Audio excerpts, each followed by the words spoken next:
Bonjour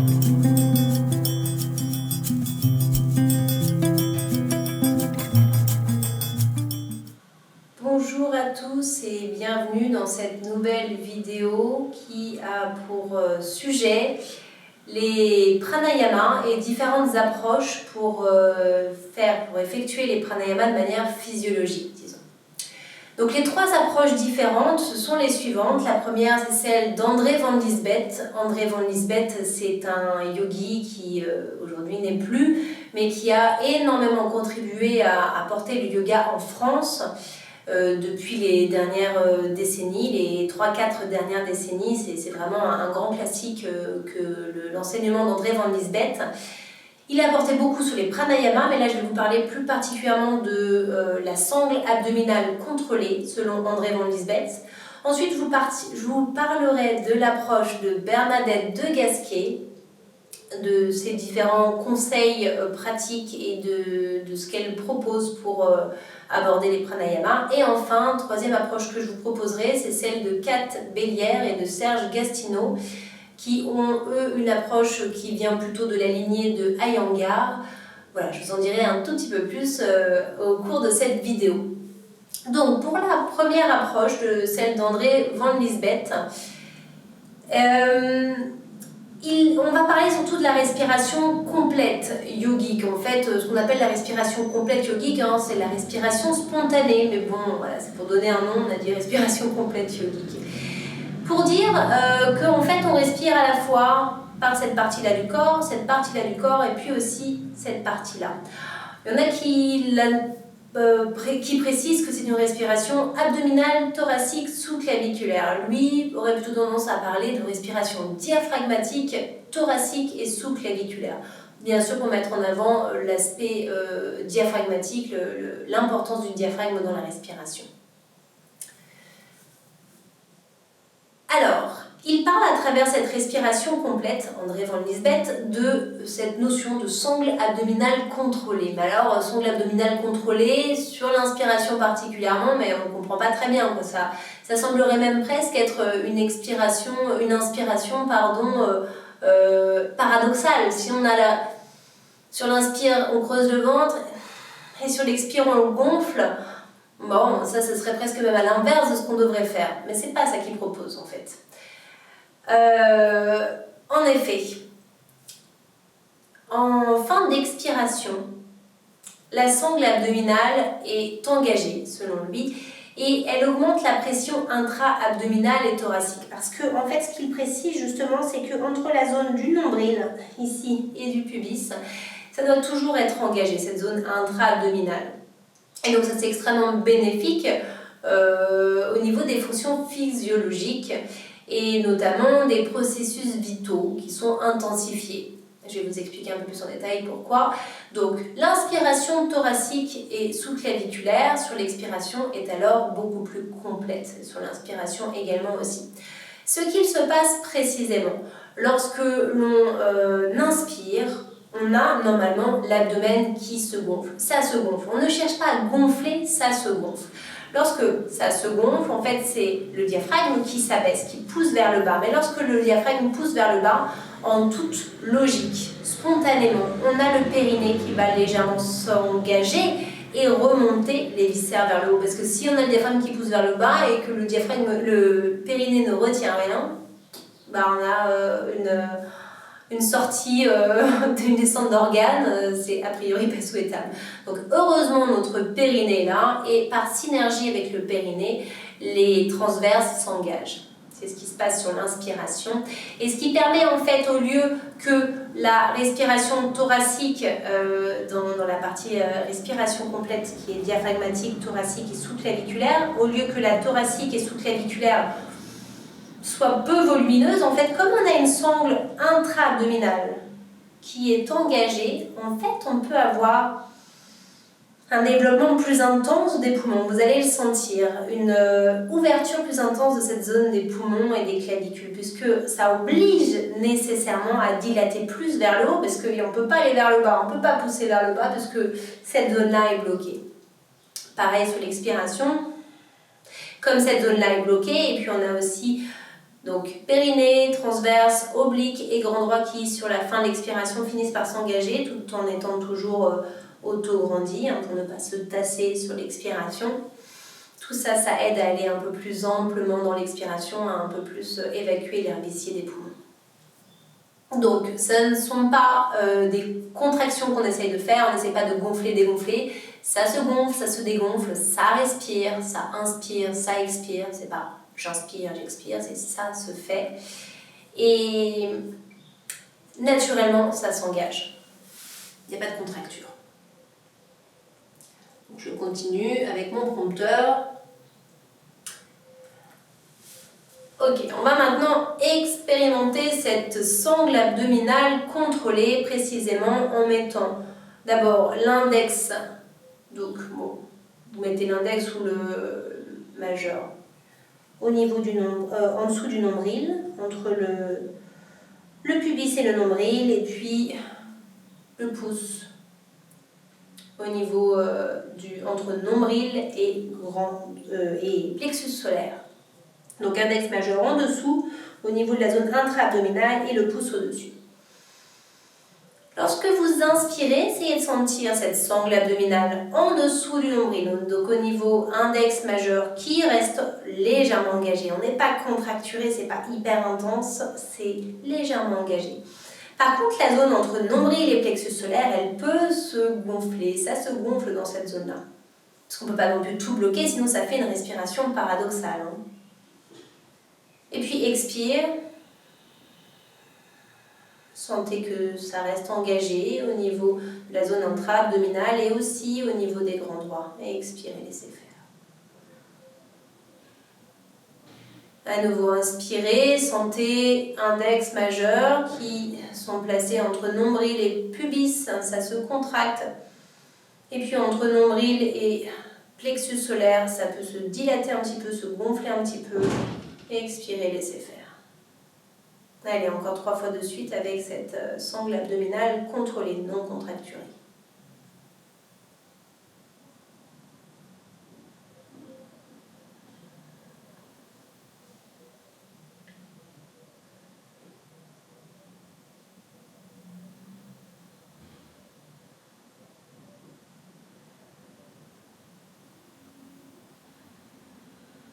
Et relâchez. Je n'ai pas redit, mais pour le postural, très important, vous êtes nécessairement sur un support sous les fessiers, si vous êtes assis à même le sol. Sinon, vous êtes sur une chaise, puisqu'on cherche à avoir une antéversion absolument nécessaire. Quelles que soient les approches, tous nous disent qu'il faut une antéversion. Et même lorsque vous êtes assez souple au niveau des hanches, comme ça peut être par exemple mon cas, c'est pareil, on met un support sous les fessiers. Donc antéversion du bassin. Et cette antéversion du bassin, elle nous permet de sentir particulièrement l'engagement du périnée. C'est beaucoup plus évident comme ça que lorsqu'on est ici. Vous pourrez faire l'expérience, expérimenter. Inspire, expire quand on est rétroversé, inspire, expire quand on est antéversé.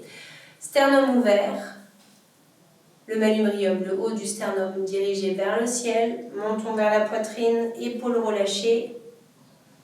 C'est le bon postural pour avoir une respiration complète, yogique, comme il se doit, et pour permettre de sentir cette sangle abdominale contrôlée. On continue maintenant avec l'approche des pranayama par Bernadette de Gasquet. Donc vous le savez sans doute pour une bonne partie d'entre vous, j'ai suivi l'été dernier et à l'automne dernier 2 formations, une formation en yoga pré- et post-natal et une formation en yoga sans dégâts avec Bernadette de Gasquet, avec une formatrice de son approche à Bernadette de Gasquet.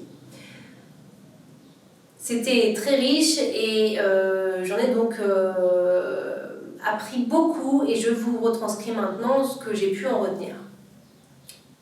Donc lorsqu'on fait des pranayamas, on travaille sur le contrôle du souffle, sur le contrôle de l'énergie. Et en fait, on cherche des effets énergétiques autant que des effets physiologiques. Et ces effets, ils sont puissants, ils sont intenses. Ce que vous avez pu voir justement lorsque vous avez regardé la vidéo sur les bandas, ou ce que vous pourrez voir si vous n'avez pas encore regardé la vidéo sur les bandas, en y allant juste après. Donc, en effet, ça travaille sur un échange gazeux au niveau du sang et donc dans l'ensemble du métabolisme. Et donc, ces échanges gazeux et ces effets puissants, si on les méconnaît, si on en fait fi, ça peut être dangereux. C'est pour ça que ça n'est pas une bagatelle que de prendre en compte la posture physiologique, d'avoir un minimum de compréhension de ce fonctionnement-là, de notre respiration, pour pouvoir faire au mieux et ne pas se faire mal et que ça ne soit pas délétère pour l'ensemble de notre métabolisme ou pour des parties musculaires ou ligamentaires du corps. Voici maintenant ce que j'ai pu retenir de la méthode de Gasquet, des constats et conseils généraux pour une respiration physiologique selon Bernadette de Gasquet. Petit 1, les muscles transverses sont actifs dans la respiration. Ils ne sont pas contractés mais doivent être en léger engagement, ce qui revient à parler à nouveau de cette sangle abdominale contractée. Les muscles transverses et le périnée, toujours. Donc il y a un engagement périnée transverse avant l'expiration. Petit 2. C'est toujours intéressant de travailler à son autograndissement. On garde toujours la ceinture abdominale éloignée de la ceinture scapulaire, que l'on soit en flexion latérale ou en flexion avant ou en flexion arrière. Toujours les épaules éloignées de la ceinture abdominale. Ça permet notamment de garder les grands droits allongés, d'éviter les diastasis. C'est toujours important pour éviter des effets délétères sur donc, les muscles et les ligaments qui pourraient être compressés si on ne le fait pas. Voilà. Et les organes aussi, bien sûr. La respiration physiologique selon Bernadette de Gasquet, elle est comme suit. On commence par une inspiration par le nez. Contraction du périnée, qu'elle indique comme en starter. Donc on contracte tout doucement le périnée, et puis on relâche le périnée, l'expire se fait puissamment par la bouche, longuement, comme si on voulait faire de la buée sur une vitre, un miroir. Et puis, à la fin de l'expiration, si par exemple on veut faire la fausse inspiration thoracique, elle nous invite à une légère contre-nutation, donc à un engagement des ligaments de la zone sacro-iliaque. À ce moment-là, on va mettre le menton vers la poitrine, légèrement à nouveau engager le périnée. Et on a ce vacuum qui se crée au niveau de la zone des grands droits. Donc périnée, transverse, grand droit et oblique qui sont légèrement engagés. Je ne rentre pas plus en détail sur la fausse inspiration thoracique, sur Uddiyana Bandha, puisque j'ai déjà parlé plus longuement dans l'autre vidéo sur les bandhas de comment faire, les bienfaits de cet exercice-là. Donc si vous voulez entrer plus en détail, vous allez faire un tour sur cette vidéo. Il faut penser sur l'inspiration. Inspire, on a donc cette sangle abdominale contrôlée entre le nombril et le pubis sur l'inspiration. Et puis sur l'expiration, il faut visualiser le tube de dentifrice. On expire comme avec un tube de dentifrice de bas en haut, comme si on pressait le bas du tube de dentifrice pour faire sortir le dentifrice du haut. Voilà. Ensuite, quatrième point, plus on expire, plus on évacue l'air vicié des poumons, et donc plus on inspire et plus on absorbe du CO2, et donc c'est bénéfique pour notre métabolisme. Enfin, cinquième point, tout effort doit être obligatoirement effectué sur les expirations, pour éviter justement de faire cet effet de compression au niveau des grands droits, de diastasis, etc. Tous ces effets délétères dont je vous parlais. Si on fait les mouvements sur l'inspiration,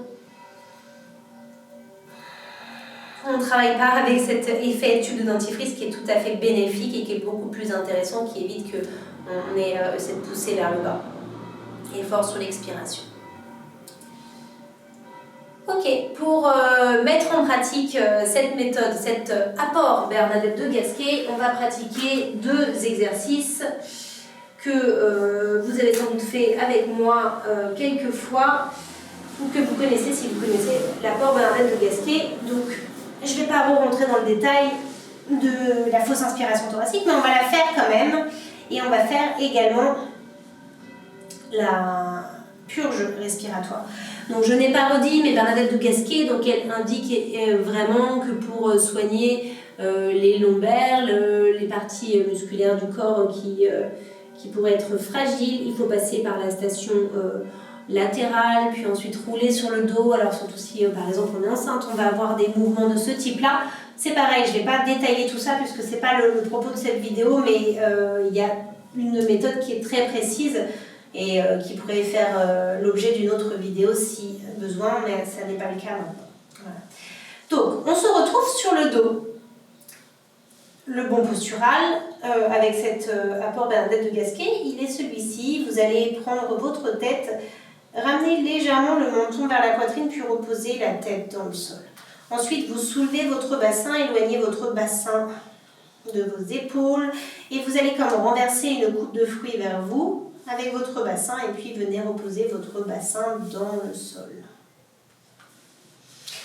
Là, si vous trouvez que vous avez encore les lombaires relativement éloignés du sol, vous pouvez mettre un pied sur l'autre genou, toujours mouvement et effort sur l'expiration. Je ne le redis pas parce que ce n'est pas le propos de cette vidéo, mais c'est important, surtout si on a des douleurs au niveau lombaire. On ne froisse rien quand on fait les mouvements sur l'expiration. Donc on peut se retrouver comme ça.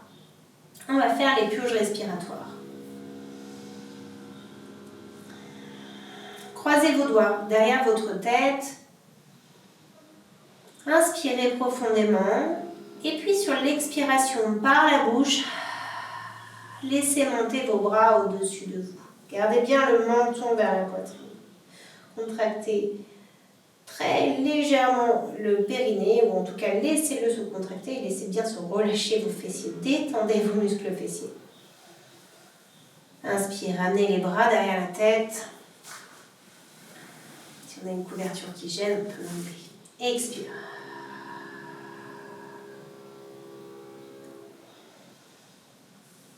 Allez, encore 2 fois.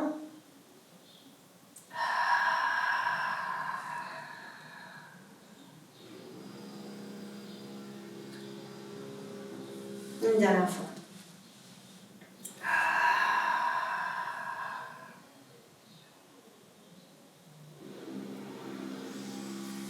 Et puis, terminé. On va maintenant mettre le dos des mains l'une contre l'autre, les coudes pliés. Et on va travailler cette purge respiratoire en faisant le dos rond. Donc on va essayer d'aller créer un peu d'espace et de libérer un peu l'air vicié de l'arrière des poumons. C'est la même chose, inspirez, laissez l'inspiration par le nez se faire spontanément, et puis sur l'expiration par la bouche, vous allez pousser vos 2 mains l'une contre l'autre, vous avez toujours les coudes pliés. Ça va permettre, si on n'a pas les coudes tendus, ça va permettre de travailler au niveau des omoplates, à éloigner les 2 omoplates l'une de l'autre et à les mettre en sonnette interne, ce qu'on appelle les mettre en sonnette interne. Sur l'expiration par la bouche, en Ujjayi, c'est parti. Inspirez, vous pouvez relâcher la pression au niveau des mains.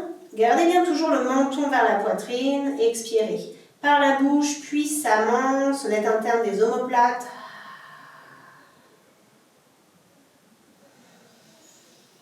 Inspire, allez, encore 2 fois.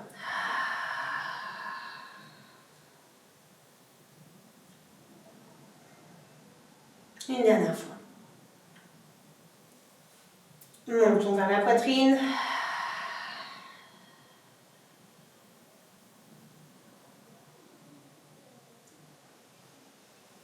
Et puis on relâche, on peut éventuellement inverser les jambes, mettre l'autre pied sur l'autre genou. Et puis vous allez vous retrouver les coudes de chaque côté de vos flancs. Vous avez les paumes de main dirigées vers le ciel. On va faire la purge respiratoire avec cette fois-ci le dos creux. Donc on va aller travailler à expulser l'air vicié de l'avant des poumons. On va travailler plus sur la zone de l'avant des poumons. Inspirez profondément par le nez. Expirez en même temps que vous expirez par la bouche en Ujjayi, vous poussez les coudes dans le sol. Menton vers la poitrine. Attention de ne pas casser la nuque, menton vers la poitrine. Inspirez, relâchez la pression des bras. Relâchez la posture. Expirez.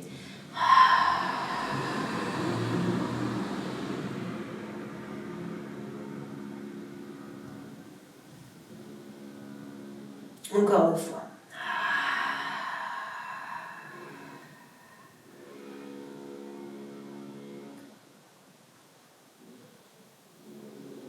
Une dernière fois. Inspirez, menton vers la poitrine.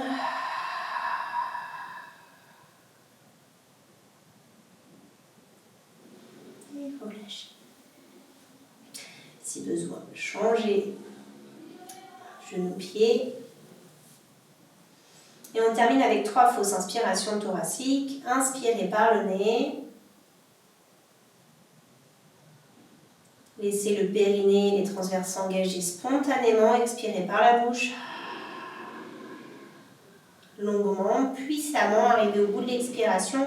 Soit vous bouchez le nez, soit sans vous boucher le nez. Vous laissez faire la fausse inspiration thoracique avec le vacuum au niveau de l'abdomen et le diaphragme qui remonte du fait du travail des muscles extenseurs des poumons.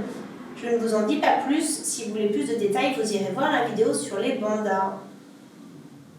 Menton vers la poitrine.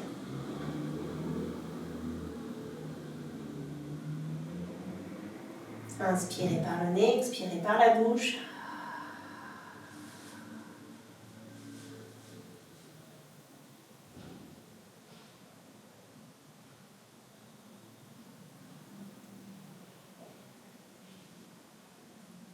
Une troisième et dernière fois.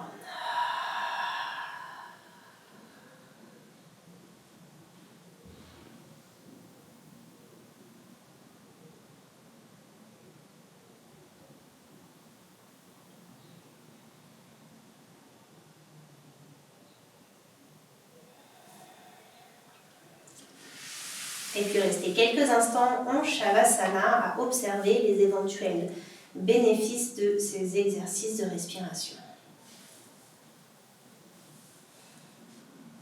Pieds écartés, largeur du tapis. Vous avez les jambes complètement relâchées, pointe du sacrum vers le ciel. Épaules éloignées des oreilles, omoplates éloignées l'une de l'autre. Menton légèrement ramené vers la poitrine. Les bras le long du corps et paume de main si possible dirigée vers le ciel.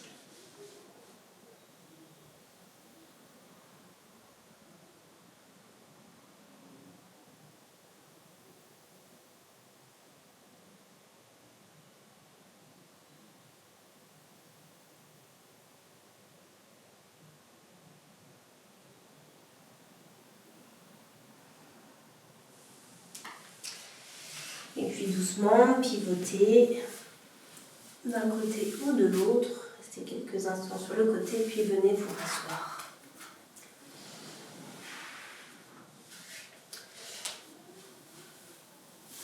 Alors, purge respiratoire. Quels sont les bienfaits de la purge respiratoire?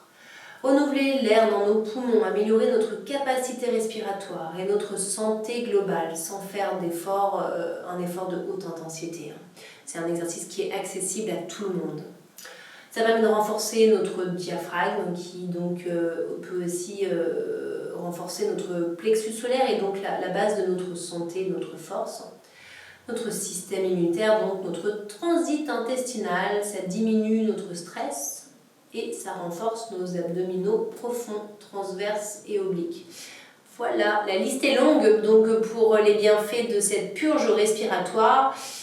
Et pour la fausse inspiration thoracique, les bienfaits sont les suivants.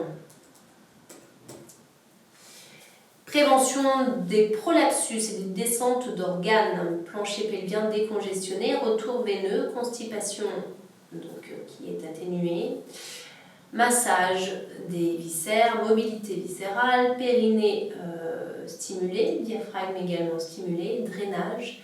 Ça constitue aussi un massage donc, de la paroi abdominale dans son ensemble et ça peut donc aider tous les maux d'estomac. Gaz, acidité, etc. Et aussi les muscles du bas du dos puisqu'on travaille la partie antérieure, donc la partie postérieure, on a aussi des bénéfices, le bas du dos. Donc ça aide à gérer le stress, stimule le feu digestif, expulse l'air résiduel du bas des poumons, travaille à l'élasticité du tissu pulmonaire et des cartilages intercostaux. Ça renforce la sangle abdominale. Et selon l'Ayurveda, la fausse inspiration thoracique permet de dissiper les émotions de colère, de frustration et d'irritabilité. Donc ça permet d'atténuer Pitta dosha.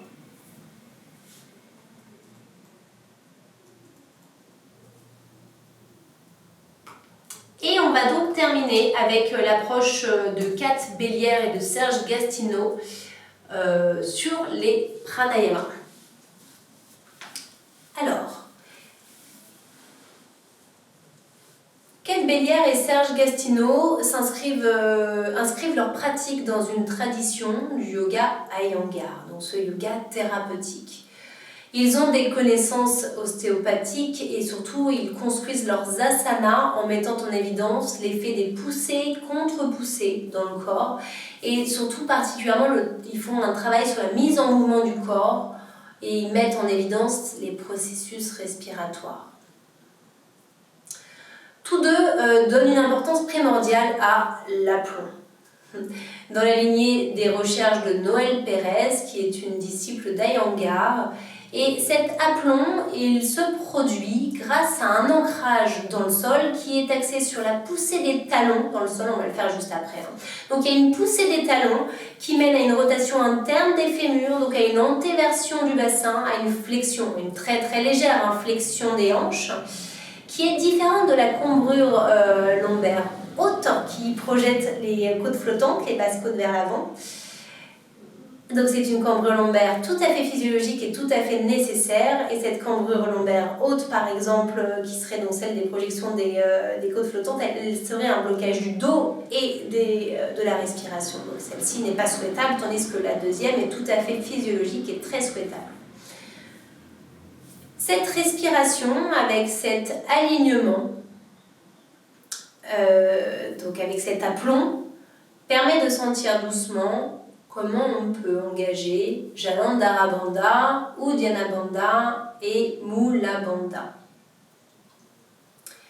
On va donc faire une mise en pratique tout de suite. On va commencer avec donc un premier exercice déjà pour sentir ce travail de Jalandhara Bandha et pour sentir ce travail particulièrement au niveau des voies respiratoires qui sont dégagées. Un simple exercice qu'ils proposent tous deux.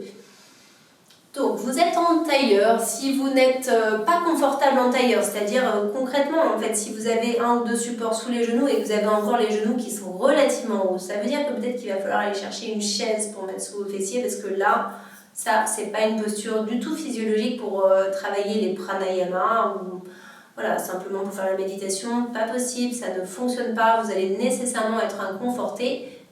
D'une, inconforté, ça n'aide pas pour les pranayamas et la méditation. Et de deux, votre respiration, elle est contrainte, elle n'est pas optimale. Donc voilà, un ou deux supports sous les fessiers, antéversion du bassin, chair des fessiers sur les côtés, sternum ouvert, manubrium, le haut du sternum dirigé vers le ciel, menton vers la poitrine, épaules relâchées, mains sur les cuisses. Fermez vos yeux. Commencez par observer votre respiration spontanée par le nez, cette respiration qui fonctionne d'elle-même, laissez faire.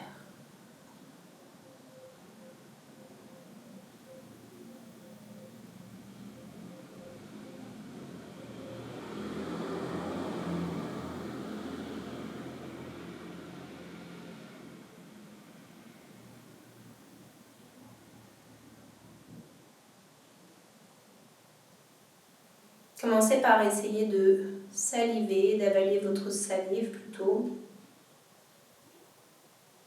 Et sentez exactement cette zone au niveau de la glotte là, qui se resserre quand vous avalez votre salive. C'est cette zone-là qui va à la fois permettre de travailler Jalandhara Bandha et qui va permettre aussi d'être dilatée lorsqu'on veut respirer et avoir un processus respiratoire plus intense. Cette même zone, vous allez pouvoir aussi l'amorcer en amorçant un bâillement justement, en démarrant un bâillement. On essaie de ne pas bâiller complètement, on amorce le bâillement et on sent que ça se resserre à cet endroit-là. C'est à cet endroit-là qu'il faut resserrer ou élargir selon. Voilà. Ce travail il va permettre aussi de sentir comment dégager le voile du palais qui est juste donc devant la glotte et qui est ce qu'il est appelé Shringataka. Kat et Serge ont fait un article sur le sujet, donc je vous mettrai en lien à la fin de cette vidéo que vous pourrez lire puisque c'est très intéressant pour approfondir cette thématique-là. Ensuite, autre manière de développer le processus respiratoire, d'aider à développer le processus respiratoire, c'est en détendant votre mâchoire. C'est de détendre votre mâchoire. La mâchoire basse, donc surtout.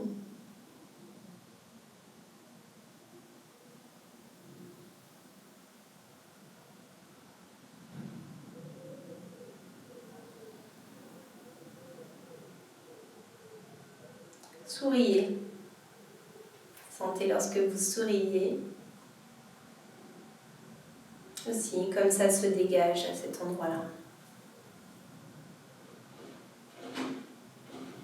Toujours au niveau de la glotte. Hein.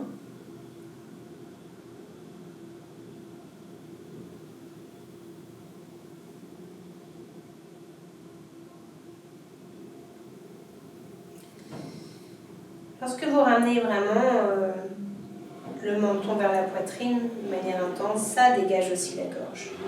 Alors si on a la cage thoracique qui est abaissée, ça dégage peu ou pas la gorge.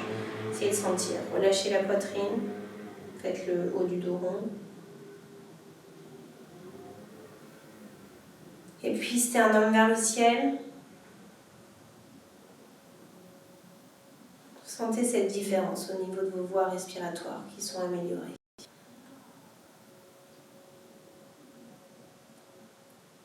Voilà, vous pouvez aussi faire la respiration Ujjayi avec ce léger sifflement au niveau de la gorge. Donc la respiration Ujjayi, ça permet de resserrer cette zone de la glotte. Là, c'est plutôt un resserrement.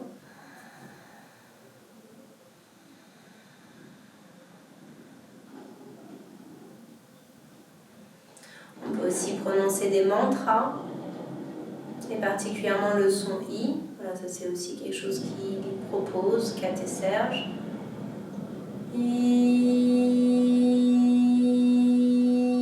Donc c'est un resserrement hein, aussi au niveau de cette zone-là, mais ça permet de bien sentir à quel endroit ça se joue. Ok, ça c'est pour vraiment sentir ce qui peut se passer vers le haut et c'est très important.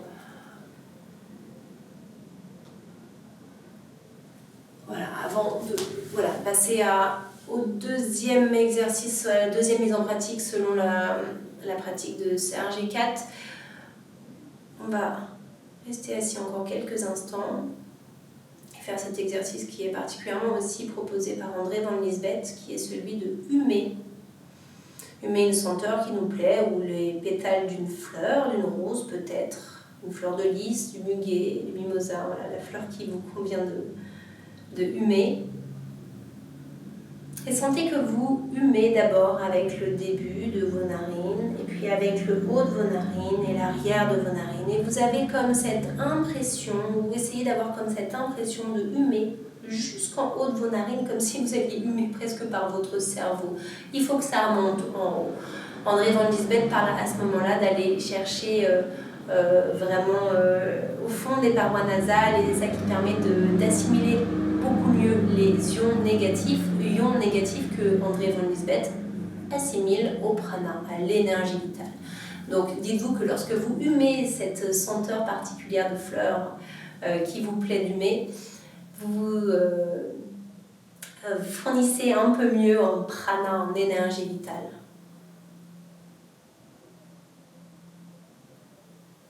Vous pouvez en profiter pour rajouter ce petit sourire sur votre visage, ça fait pas de mal. Et puis humez toujours par l'avant de vos parois nasales en haut et à l'arrière de vos parois nasales.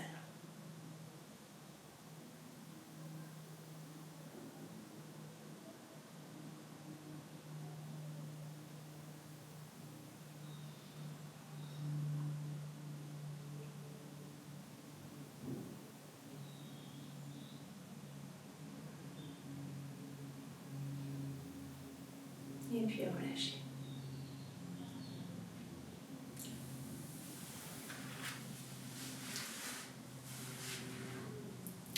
On va donc se mettre dans la posture du chat.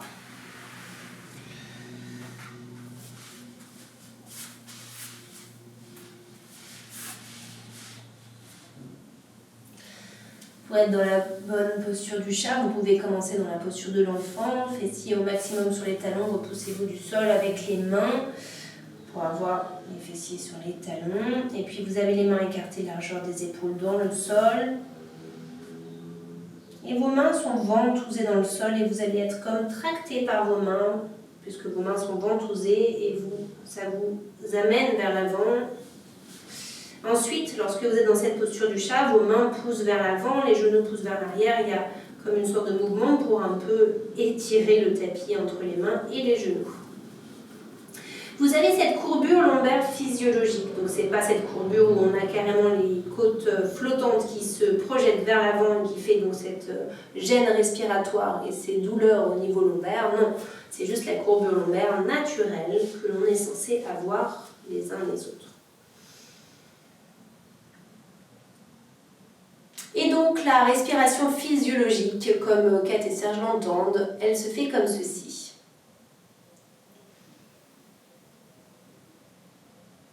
On inspire par le nez. Alors que l'inspiration se fait par le nez, le diaphragme s'abaisse, pousse les viscères, les organes abdominaux et donc fait une contre-poussée du périnée et des transverses. Donc on a un engagement de la zone intra-abdominale, entre pubis et nombril.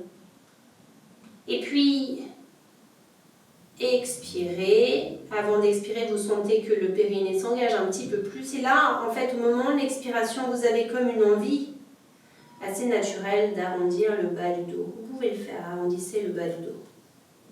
Expirez par la bouche ou par le nez, comme vous le souhaitez.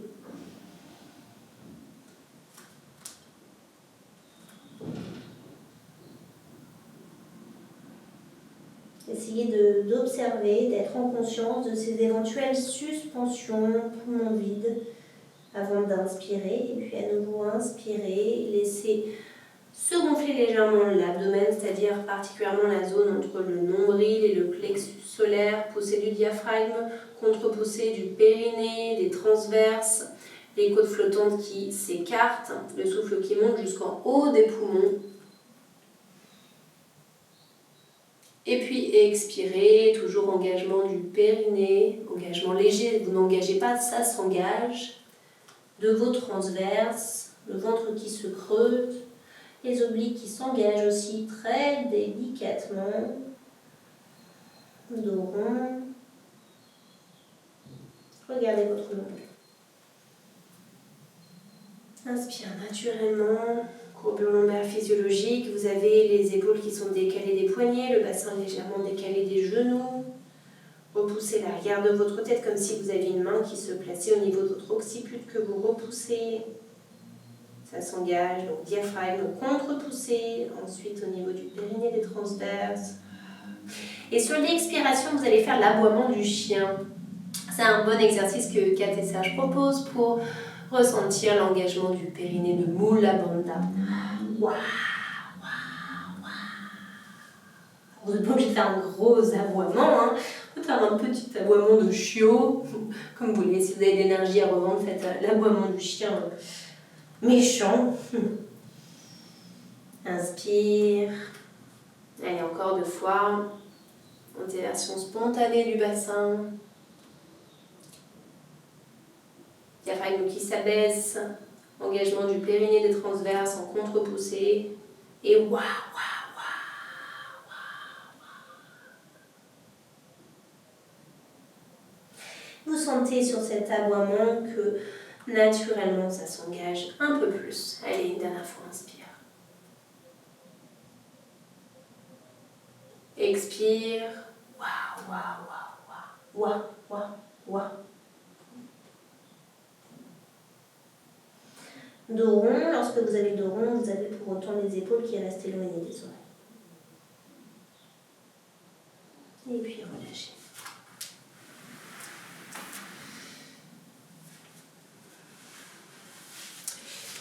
Donc voilà, vous avez un peu mieux senti, j'espère, ce mouvement de poussée du diaphragme, de contre-poussée dans l'autre sens, et ce mouvement aussi qui part des pieds, de l'engagement des pieds, des talons qui sont appuyés dans le sol. On va le faire d'ailleurs debout.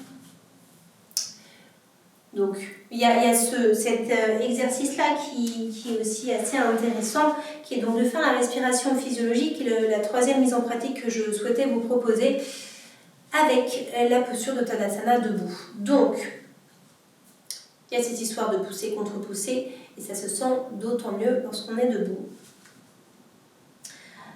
Appuyez bien les talons dans le sol, et sentez que lorsque vous appuyez les talons dans le sol, ça vous donne envie d'avoir cette rotation interne des fémurs, c'est-à-dire les cuisses qui roulent vers l'intérieur. Donc, rotation interne des fémurs, ça vous fait légèrement antéverser. On n'est pas dans cette antéversion-là où on a les côtes flottantes qui se projettent vers l'avant, on est juste dans une courbure lombaire basse à haute. Sternum ouvert. Et puis là, respirez spontanément, essayez de sentir votre respiration spontanée ici.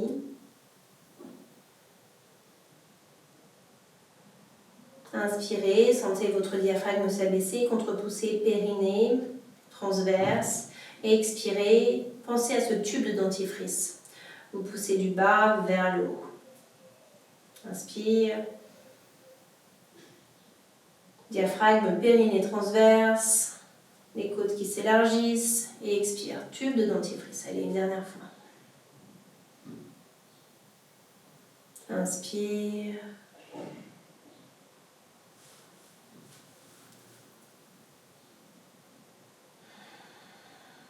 Et expire, tube de dentifrice.